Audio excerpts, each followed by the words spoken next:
This is a Hope 1032 podcast.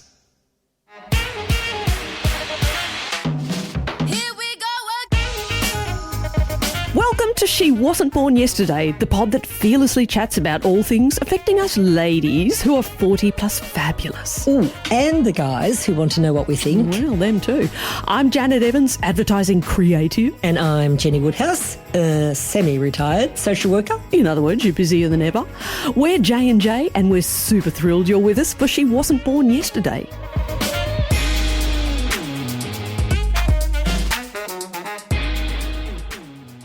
Well, gorgeous. Actually, today's episode, Healing Relationships with Parents When We're Adults, has been requested by quite a few of our listeners, just spontaneously, you know. Just out of the blue. Exactly, which I was a bit surprised at. So it's obviously something that, you know, a lot of women who, after we become 40 plus fabulous, we kind of start to review all of those relationships. Or is it, if we're women and we have our own kids that we're dealing with, we start reviewing our relationship with our parents? Yes. I don't know. Not all of us have kids, but, you know. You are amazing. It's true, actually, isn't it?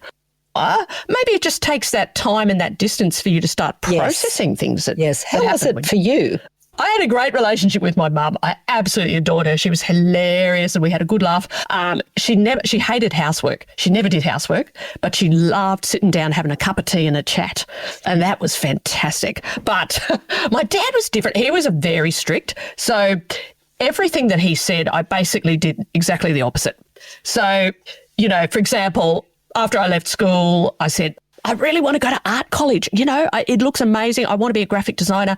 You know, what a hilarious job to have. What fun. And he said, no, you need to get a real job, like be a typist or a nurse. Goodness me. And what do you think I immediately did? The opposite. Of course. There you go. So, no surprise. And, it's funny because every time I'd visit him later in life, like I'd go back to the family home and it was still my old pink bedroom was there. And it was like I regressed back to my 13-year-old self. And it was like, when are you going to clean up your room? And, you know, when are you going to take those things home? You know, all that That's sort of just scary. But what about you? I had a beautiful relationship with both my parents. Although, just speaking of choosing, you know, what you're going to do in the future when you're a young adult, I applied and got into social work at UNSW and my mother cried because I had been working in Grace Brothers and they had offered me a cadetship and she felt I really was better off working for Grace Brothers and putting money aside and buying things for my glory box. Box. Yes. Wow. Rather than going to that silly university. Anyway, here we are with another social worker today. You two know each other. But it seems like not many of us really have very fabulous relationships with our parents, and probably for lots of different reasons. But in fact, many people have very dysfunctional relationships with their families, and maybe this is because being a parent is hard and their own parents struggled to be parents. Like someone once made this analogy, being a parent is like trying to stand up in a hammock without spilling your wine, which I can definitely relate to, except for the hammock bit. But also perhaps they had things like personality disorders that weren't diagnosed back in the day. And they had their own difficulties in their own childhood. Exactly. Yeah. And so today, to help us unravel all of this, we're chatting to a fabulous expert in this very tricky area about how we can heal our relationships with parents when we become adults. Is it actually possible? And if so, introducing the very, very fabulous Dr. Jenny Brown. Welcome to She Wasn't Born Yesterday. Welcome. Hi, nice to be with you.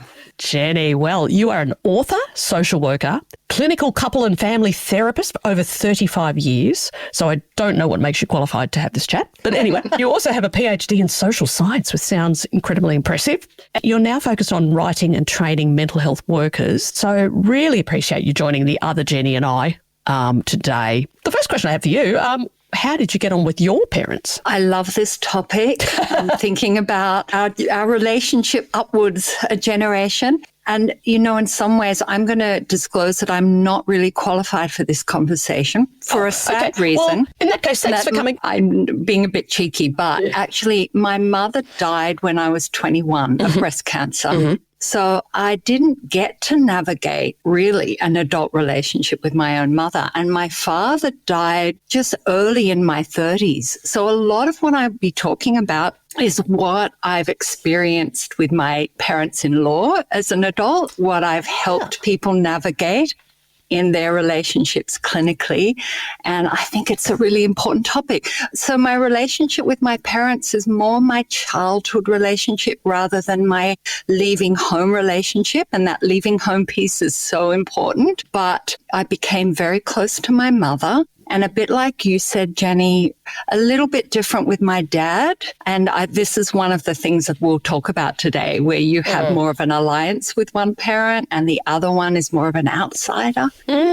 And it's more likely that you feel more, I did feel more critical of my father and more admiring of my mother.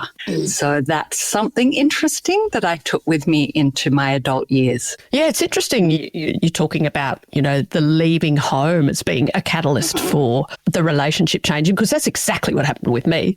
I never got on with my dad when I was at home, but after I left, a few years down the track, I actually grew to understand him more and just love him better and appreciate what he'd done for us. Is that because you just had to do him in small doses? Yes, I think so.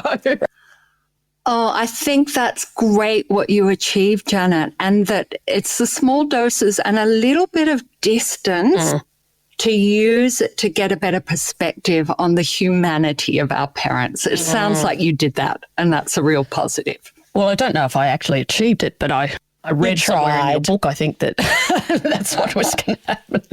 But I mean, isn't conflict and, not getting on with your parents just part of becoming independent and autonomous adults? Well, I would say that if there's a lot of conflict with parents, it's probably a sign that there's a lot that isn't worked out, that there's a lot of reactivity, a lot of sensitivity in the relationship, and the leaving home when there's a lot of conflict and that can carry over into the adult years is a little bit of a flag, just saying this relationship could do with a bit of work. So I would say disagreements are a really important part of a healthy, mature relationship with our parents. The capacity to hear their different views and speak our different views without being critical of each other. And that's very hard to do in any relationship, particularly with parents. That would be a sign of a growing maturity in the relationship. But conflict, it's a bit of a symptom. Symptom of what? Yeah, a symptom of too much sensitivity. The word that I use is reactivity. If we grow up reacting to each other, reacting to perceived judgment from the other, which is very much a part of parent-child relationships as we grow, then we just grow up reacting and not relating. And conflict is a type of reacting. So is cutoff and just using distance to escape our parents rather than using distance to get a better perspective. Okay. So it's working out that reactions are attacking each other, going on the defensive all the time, or backing away and avoiding and distancing, which can be done through just pretending to go along with them. So we're with our parents but not being real with them, or that's emotional distance or physical distance where we just avoid seeing them. So 3 types of reactivity: at conflict attacking, defending all the time, and distancing. They would be indicators that we just are like we're allergic, emotionally allergic to our parents. And we need, when you're treating an allergy, you need little doses of what you're allergic to practice being more tolerant. So I think that metaphor works quite well here. It's like a vaccine, really, isn't it? Just injecting a small dose of your parents here and there might actually help you. And what about vice versa? What if as a parent, you're noticing that one of your children is reacting badly to you no matter what you do? That is becoming an increasingly common request at our family systems practice from either generation, just saying, I'm trying to build a good relationship. I feel that my son or daughter are cutting me off, avoiding me, not giving me connection with my grandkids. Or it's very, very common in this anxious world we're living in The allergies to and sensitivities, I think, are higher than ever. We're breathing in the stress of the world, and it's coming out in increased reactivity in our relationships. So back to your question, Jenny, what do we do when we're the older parent? And that's me now. I can't believe it, but my eldest baby just turned 40. Oh my God. I know, that's very Impossible. confronting. I have a middle-aged child. No, I've been saying forever I have young adult children, no longer. So we're talking about my stage of life, and what do you do when your older child who has children of their own, or they may not, and you've got the complexity of their spouses involved as well. What do you do? Well, it's the same answer to all of your questions, and we can unpack what that looks like in different situations, but it's work on your own reactivity. Don't try and make a project of changing the other. Don't try and make a project of trying to get your child to let you in or like you or want you. Just think, how can I represent a calm, curious presence to my children and not try and push in on them? Oh, goodness, that would be hard, I imagine, particularly because... I think that's the impossible task. Well, because yes. I think you have so much emotion vested in them. And if you've brought them up, from little kids, which you probably have, you would know what's actually in their best interests. Oh, yes. And if you see them kind of making choices that you kind of know aren't good for them, then you're definitely going to want to just step in there, which you would never do with a stranger, but you would definitely do with your own kids. And you wouldn't like it if they did it to you. Of course not. But of course not. You can see what's best How for do we them. reach that point of nirvana where we're at that point, Jenny, where we can think about making changes on ourselves rather than trying to change that other person? Yeah, I mean, you've described, Janet, that it's so well how easy it is to think that we know what is right for another person, and particularly for our children, and how, as you said, Jenny, if the tables get turned and someone becomes the expert on how we should live our life, you know what it triggers. Defensiveness, give me space, give me respect. It's not a good, it creates the allergy reaction. So we've got to see that back and forth in relationship. And here's one of the principles that I find very useful. I don't always succeed at it, but at least I've got it to come back to. With my children and in any relationship, my principle is I will not give advice until I've heard the best advice that they have to give themselves. Very if you can good. follow that. I So what do you mean by that, Jenny? So I mean that. One, I won't jump in and give advice until I've been curious and I've heard how are they thinking about the situation? How are they working it out for themselves? Who's helping them sort it out? How's it going so far? And then if they are asking for my advice, I will then say, well, really interesting to hear how you're thinking it through. It sounds like you're on a track that is working well for you. Here's one perspective that I have that might be useful for you, and you share it. And if they haven't asked for your advice, after you've asked some questions, you say, I have a few ideas from my own experience. Would you like to hear them? Okay. That would be very hard to do. Just putting it back on them. Yes. What if they say no? Yeah. Oh, well, you don't You give have to respect that and say, okay, I need to respect that and trust that you can work it through for yourself. And I'm here for you if you want a sounding board.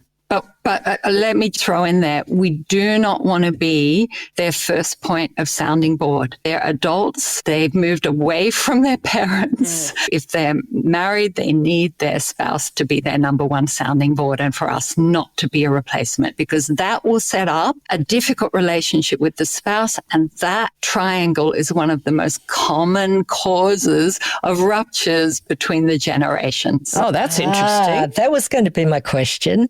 What got ahead of myself. You did. But so that triangulation in relationships with spouses, do you find that people with their own children, that the grandparents by that stage have so much advice for how they should raise their children, or that their children raising their own children because in response to my mother raised me this way and I'm never going to do that with my own child? I'm hearing all of that and seeing all of that going on. And it's heartbreaking for the grandparents when they think they have so much to give. And the biggest trap that they make, it's not so much the triangle with the spouse, it's skipping a generation, and they just jump into their grandparenting role, doing what they think is absolutely perfect for their grandchildren. And they're not talking to their own child and asking them, how would you like me to handle this situation with your kids? What's important to you when I look after them? So not skipping that generation in the grandparenting.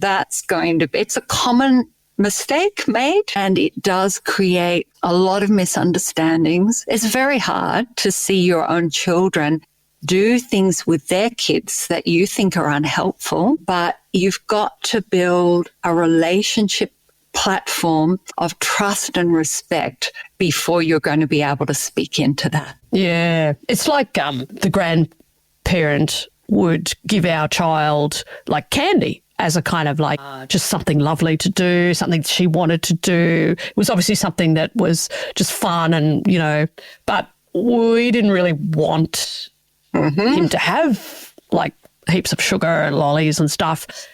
Like for no particular reason. So, I always used to eat them myself. Just it was self-sacrificing, Jen and Jen. Well done. Yeah, I think so, especially the chocolate. I'm proud of you.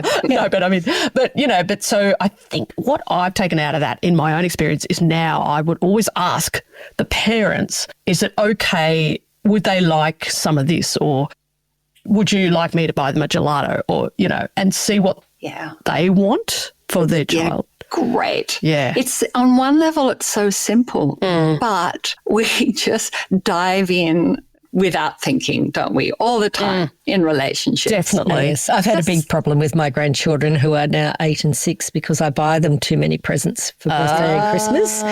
And I'm hearing you, my son and daughter-in-law, I'm hearing you. And now I just buy them one present, but I buy them one or two others and wrap them up in the same thing. Okay. So is that bad? Should I not do that? 3 in 1. 3 in 1.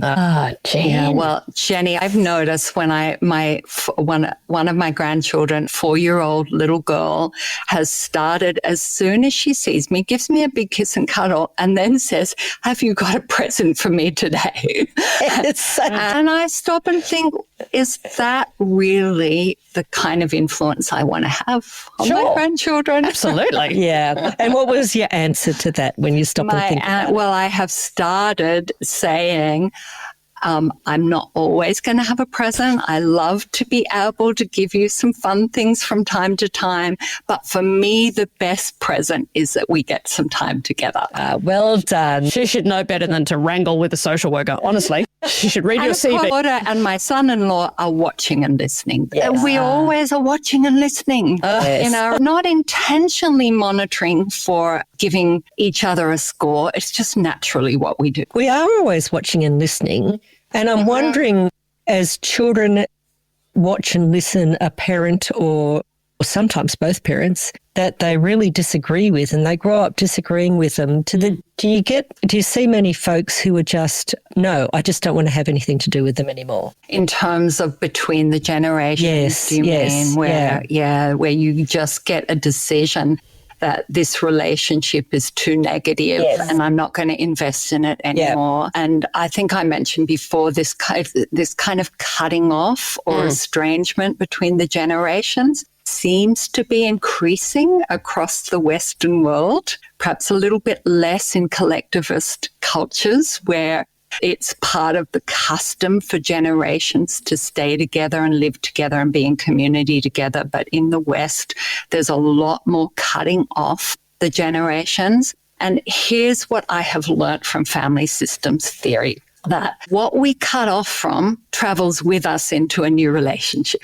So what we haven't worked out, when we haven't worked out how to communicate and be ourselves with a parent and we just cut off from them, then it takes that intensity into our new relationships. But that intensity, or think back of the allergy, can be we feel negative towards our parents and then we over-invest in getting positives out of our marriage, which can just be too much for a marriage to bear. And that can become quite suffocating. Or we can do that with our children. We can over focus on a positive with our child because we've cut off from an important relationship across the generations. So this is one of the ideas in Bowen family systems theory about why it is useful to work on our relationship back to our family of origin. It doesn't have to be perfect. We're not creating perfect, happy families, but we're learning to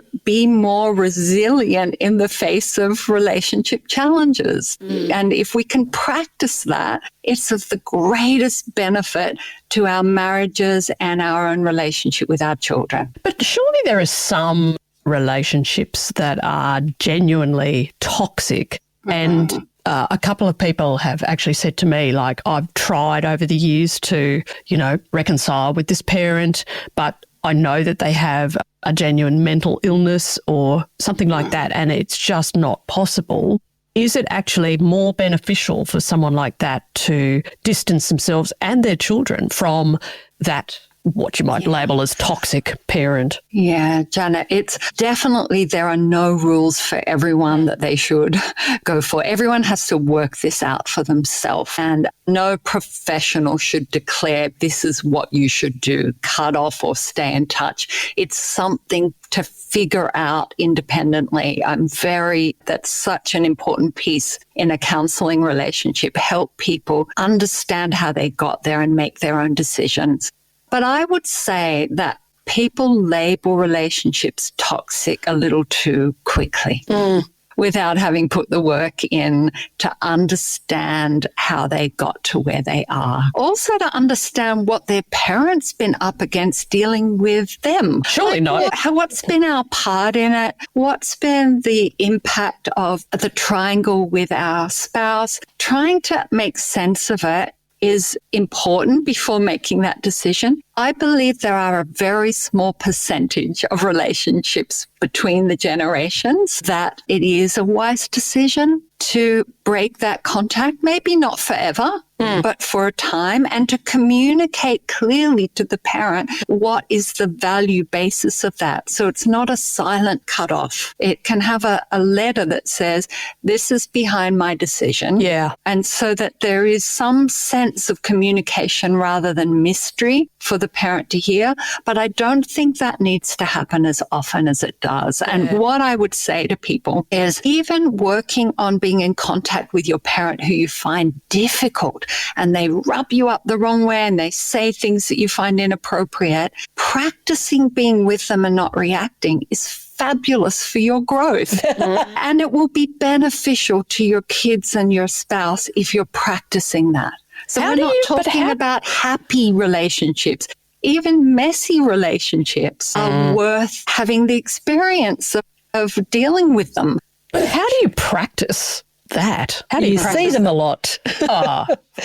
Really? Yeah, you need contact. You're right, Jenny. We can't do it without contact. But we can choose the kind of doses of contact. Yes, true. Back to the allergy analogy. Yes. Yeah. No, we're assuming that the children in the scenario have a spouse and have their own children.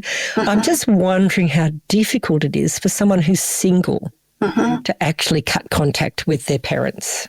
Thoughts? Well, I think there are many similar principles, whether you're married or single, whether you've been single for a long time or recently single through separation, divorce, or a death of a spouse, whatever the case may be. Remember that parents are reacting to how they're viewing your state of life. And a lot of single adults feel that their parents over worry about them being on their own, haven't really let them go because they don't have another partner. And it's about How do we open up that difficult conversation with the parent and give them feedback without attacking them or criticizing them? It is possible to give feedback without putting the other person down. How do you do that? I'd love to know how to do that. Asking for a friend. Yes. Well, the principle that comes out of Bowen family systems theory is defining a self and using an I position. And an I position is not like assertiveness training, a communication, I feel, etc. It's about speaking from our own experience. It's just an attitude of, let me tell you how I'm experiencing what you're trying to do to help me at the moment. I just want to give you the feedback. I know it would not be your intention, but this is how it's impacting me right at the moment, and I want to give you that feedback. Can you hear how different that is to saying you shouldn't be interfering in my life that way? That's a you message. You change, you shouldn't, you must not, rather than here's how it is for me. Yeah, so that representing who we are. Yeah. So, Jenny, you've talked a bit about this Bowen family systems theory. What actually is that? Well, it is family therapy theory. It's much bigger than a counseling approach. It's a scientific theory exploring the patterns of human relationships. And Dr. Murray Bowen, he developed a complex, deep theory based on close research and investigation of the back and forth of human relationships. And I discovered this theory in moving to the US in the early 90s and extending my family therapy training. And it just turned so many light bulbs on for me. When I read this theory, it's like, how can somebody describe my family experience so clearly and the experience of the clients that I was working with? So it has been a theory that I've kept reading, applying. It's not a worldview. It's not a religion. It's just a scientific theory for understanding what us humans predictably do in our relationships. And where would somebody go if they were interested in talking to a family systems therapist? Well, they can look at the family systems practice. I'll link it all in the bio and find a group of clinicians at the practice I've been involved in. I can give the connection to the Family Systems Institute that runs a lot of great training programs in this approach and also lists people who've done substantial training clinically in this approach. They all in Sydney? Mostly in Sydney, but keep in mind that telehealth, this is one of the good things that's come out of COVID, that we've learned to do good conversations online. And clinically, that has been developed really well, and it is possible. And in fact, we get many requests for help with difficult conversations between the generations where a parent is in one state and a child is in another location. We don't need to be in the same location the way we used to. So is the theory kind of revolve around flipping the you conversation to the I conversation? Is that mainly what it does? Absolutely. Okay. Janet. Yeah, that's it in a nutshell in terms of the application of the theory. And in it, it's called differentiating a self. And in my writing, Growing Yourself Up, I'm talking about maturity in relationships, which is how do we bring the best of ourselves to our important relationships. It's not about individuating that people might have heard of in the psychology world. It's about being separate and connected in balance. Yeah. That was a key finding of the theory. And to do that, we've got to get our focus off critiquing or rescuing others to looking at how am I reacting? How could I tone down my sensitivity and my intensity and be a calmer presence in all of my relationships? And it's the only real way to do that, because, I mean, if you've kind of had a long established pattern with your parent of just absolutely going on the attack, and it feels like that's our natural position, isn't it? Like, it's your fault. 13 years. You've done the wrong thing. Yeah, and in our marriages. Yes, that's right. Yeah. Is it just over time and it takes practice to do that? So gradually turning that corner? I'm really sorry to agree with you on that, Janet, that we can't have 3 steps to the perfect relationship to achieve in 1 week. It truly is an ongoing effort. It requires a lot of intention to it. And that's hard to find the energy to do. But once you start and you see the rewards, you get the little glimpses of it, it's very motivating to keep going for the long haul. Because your parent might suddenly go, wait, hang on, Jenny, you've never spoken to me like this before. I'm suspecting that you've been to Jenny Brown. And systems family theory, it might be really strange at first, I imagine. Yeah, indeed. And it's so important that we don't go saying what a book or a therapist told us to say, because it will sound inauthentic. We've got to make this our own. I'll tell you a funny story about that, though, because we can always expect pushback. Do a program I've developed in the Parent Hope Project. It has a manual that parents work with in their counseling and go back into their parenting and apply all of these ideas. And there's one parent I was working with, she takes her manual home, and the son that she was making the most adjustments in her relationship to found the manual and tore it up. Oh, no. I thought that was classic because he just sensed that my mother is changing and none of us like change. No. We like predictability. So yes, that can happen. Okay, so hide the manual. That's the moral of the story. Hi, I've got the book with me. There it is, growing yourself up. Jenny, where does the concept of forgiveness fit into all of this?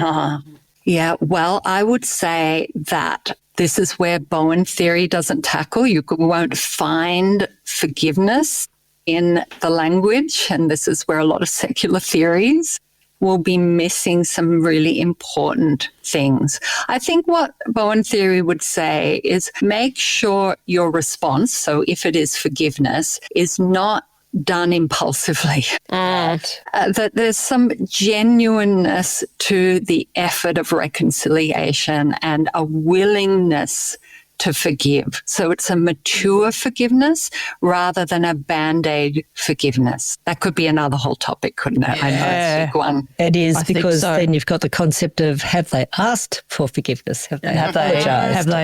Are they sorry for what they do? Yeah, because it's interesting because there's been a lot of publicity about Yelena Dokic over the past couple of years with that fantastic documentary she did about Unbreakable, her dad who abused her from the age of 11, physically, emotionally. I mean, it was horrific to read what he did, and particularly when she was so successful and in anyone else's eyes, you would be heaping praise on her and saying, you are incredible, keep going.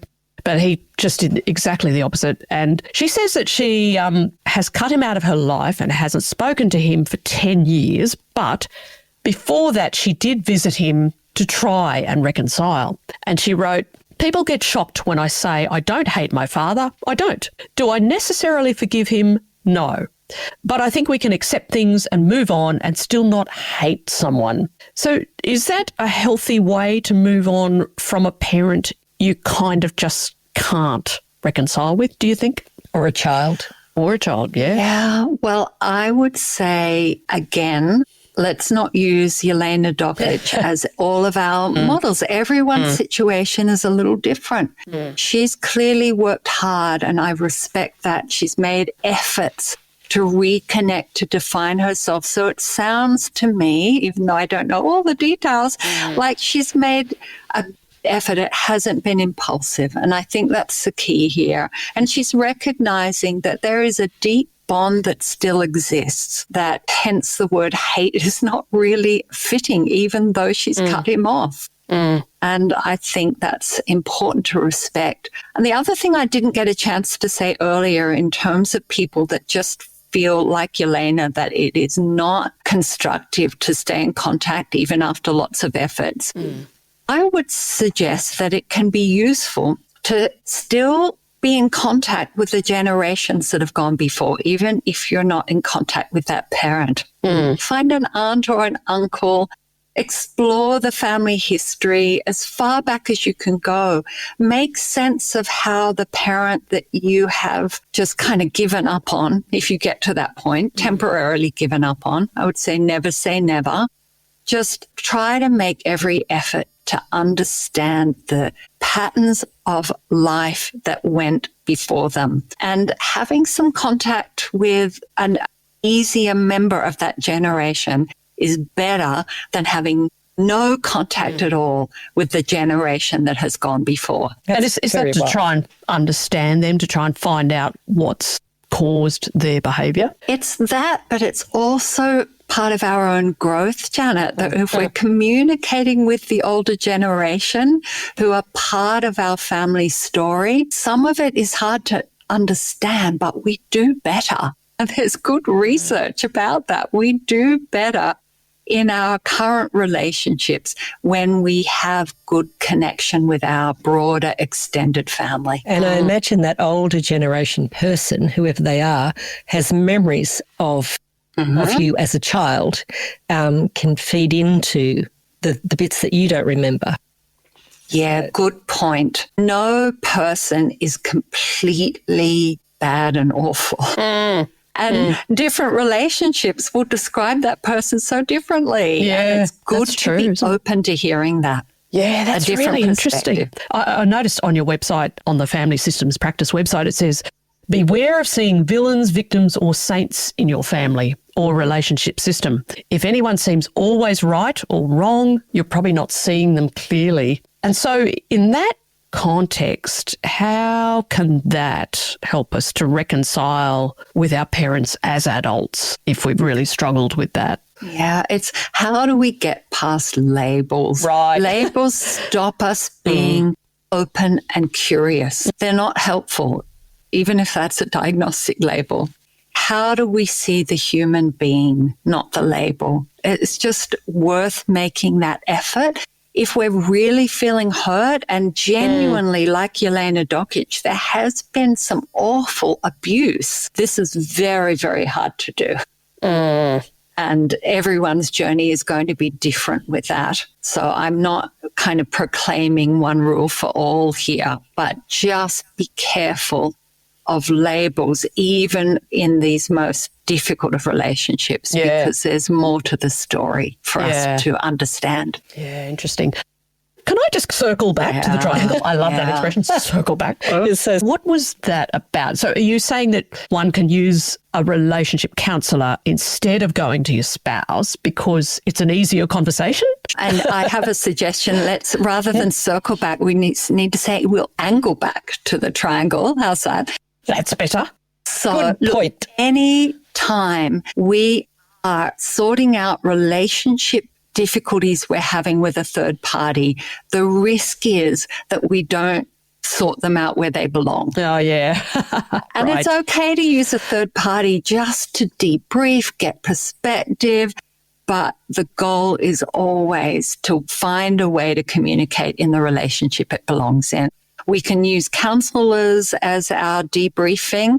And if we experience them taking our side against the person we're struggling with, that's a triangle warning. We're not going to grow. All we're going to do is have somebody affirm us. And that's not necessarily going to help grow a relationship. And we can use our parents that way. So we can do that with up to our parent complaining about our spouse, for example, or about our spouse's parents, or we can complain about anyone to a third party, and it isn't going to help grow us in our maturity. We're just looking for people to affirm our perspective, and to really grow, we need to broaden our perspective. It's not all about us. There are other sides to take into account here. So, Jenny, if I was having great difficulties with my father and thinking of cutting him off, for example, and I came to you, where would we start? Well, we could start in one of two places. One, we could start in the here and now. And Melbourne. However we're doing the interview or the conversation online or in person, can start asking for, let's look together at how recent interactions with your father that have led to there. And let's look at the pattern going on. And then we can look at the timeline over history and of the relationship with your father, how it fits with your relationship with your mother, how it changed when you got married or when you had children, and looking at the big picture from the past and in the present and getting clues to make sense of how have you got to where you are to the point of wanting to cut off. So making sense. Making sense of it so that the decision is an informed one, not an impulsive, reactive one, just to relieve pain in the present. It's interesting because it sounds like it's just sort of surfacing a lot of stuff and actually acknowledging it and talking about it, which it might have just been buried for a long time, and resentments and all of that sort of stuff just tends to get buried and simmer away, doesn't it? Yes. But actually bringing it up to the surface and saying, well, this happened and I felt like this because of that. And, Yes. you know, I don't know if that's part of it. Yeah. You know, one of my favorite questions that just has been such a change to how I've worked with people clinically is someone will say, you won't believe what my father did, taking your example, Jenny. He did this, that, and the other. And here's my question. Tell me how you responded. And how did that go? And what happened next? And how is your response different to the last response? And who else are you talking to about it? So you see, I'm not giving a platform for just complaining. And you're not coming. But I don't want to be dismissive of the pain and the upset. So give a person the opportunity to say, this is the effect it had on me. This is the hurt I felt. This is what I'm left with. But always looking at what is the relationship pattern, not just what is the complaint and upset. Yeah. Thanks. There's one of our friends who asked if we could have a chat to you about this, has said that the thing for her was, and of course every situation is different, but it was with her mum who had asked her if she ever had any mental health issues at high school. And our friend said, well, actually, I tried to take my own life when I was at high school. And her dad just sort of said, oh, stop talking rubbish. But down the track, and this is the thing that really, really hurt her, was that her mum had no recollection of that time, that moment, that conversation, which meant so much to our friend. It was just pivotal to her life. And yet it was this sort of dismissive, I can't even remember that conversation, that was so important to her. She said, and these were her words, it rewired her brain from a young age. Is that possible? Oh, there's a lot of complexity in that story, Janet. Yes, I You're know. really testing me here. That's why we're here. I'll tell you where this might not answer the rewiring question. I mean, clearly any of these experiences in childhood impact us biologically and neurologically because that's where our responses and sensitivities get activated. So that's always there. But what I would say for this person and this shock they have, how can my mother have just dismissed this serious life-threatening crisis period in my life? And it is hard to understand how that could happen. How could they act as if they don't remember it? And here's an opportunity, a very tricky one, but here's the opportunity for that person to say, it's hard for me to understand how you've forgotten something that is so much of a crisis point in my life. And I'm just curious what was going on for you when I was a teenager. What was happening in your life that what I remember as so huge has not really made it onto your memory list? There must have been a lot happening for you, Mum. Or to say, wow, it creates a real sense of distance in my relationship with you, Mum, that you don't remember something so important. It's hard for me to digest that. And I just need to be honest with you that that's the effect it has on me. It just feels like we're on different planets. What do you think, Mum? Yeah, You can say that, but it's not. Yeah, right. That's really interesting because another thing is that, you know, her parents never, ever approved of anything, never praised her for anything. And that seems to be a common thing too amongst lots of people that we've spoken to. Yeah. Yeah, they had very cold, sort of disapproving parents. Yes, or the parent who overpraises you and has you up as on a pedestal. Yeah. And it's not actually about you, it's about the parent.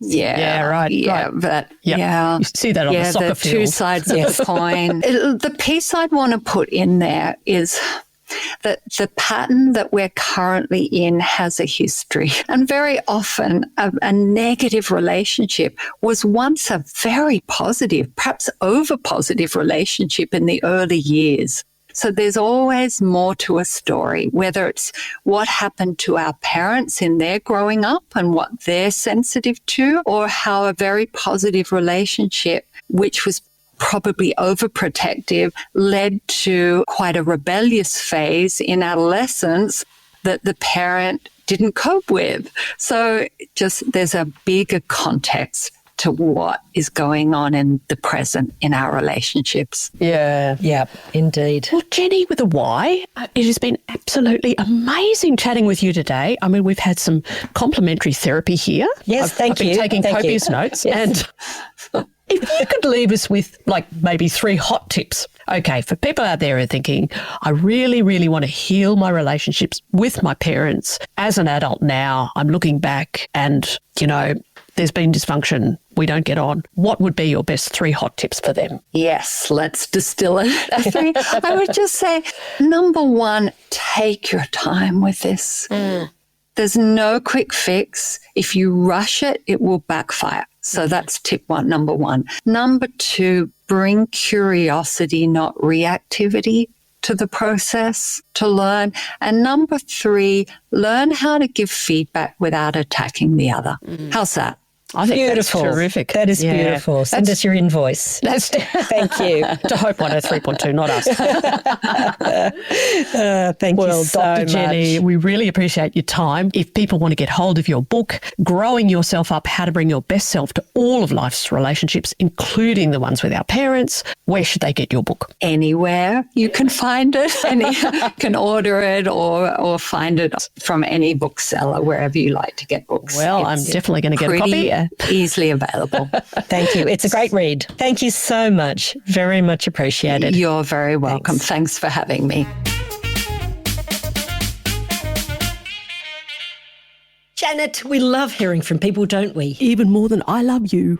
So to leave us a message, go to hope1032.com.au, She Wasn't Born Yesterday podcast, and hit us up on the little get in touch box at the bottom of the page. Doing that right now. And we'll see you next time. See ya.